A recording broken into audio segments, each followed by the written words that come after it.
Good morning, class 9th. Today I would like to give you little introduction of the poem After Blenheim written by Robert Southey.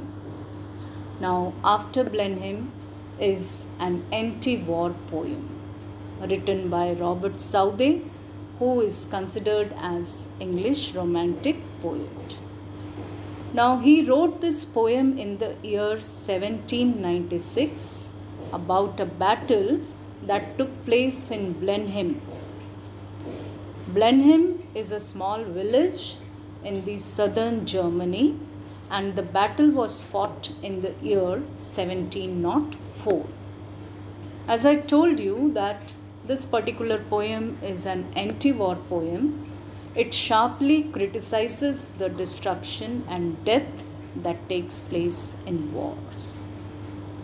And the poet has used simple narrative here.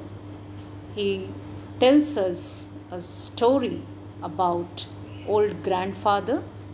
The grandfather's name is Caspar and his two grandchildren.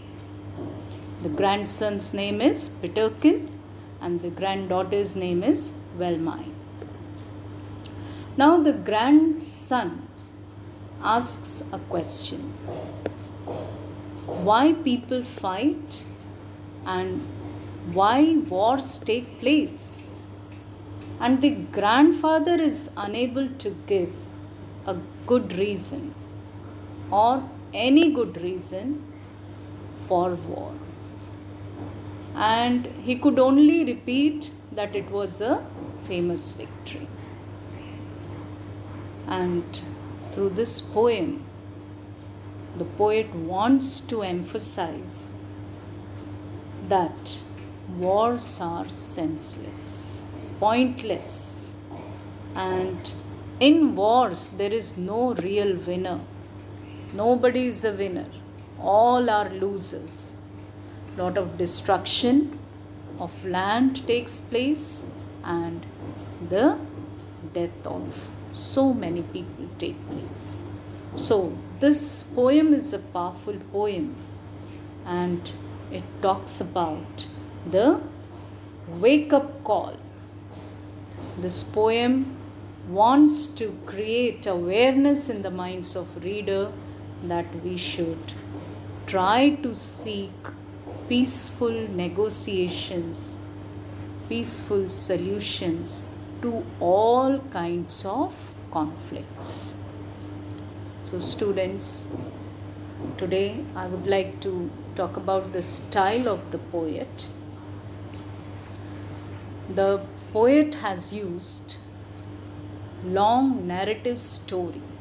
That means this poem is a ballad. This poem is a ballad. It is an anti-war poem in the form of a ballad.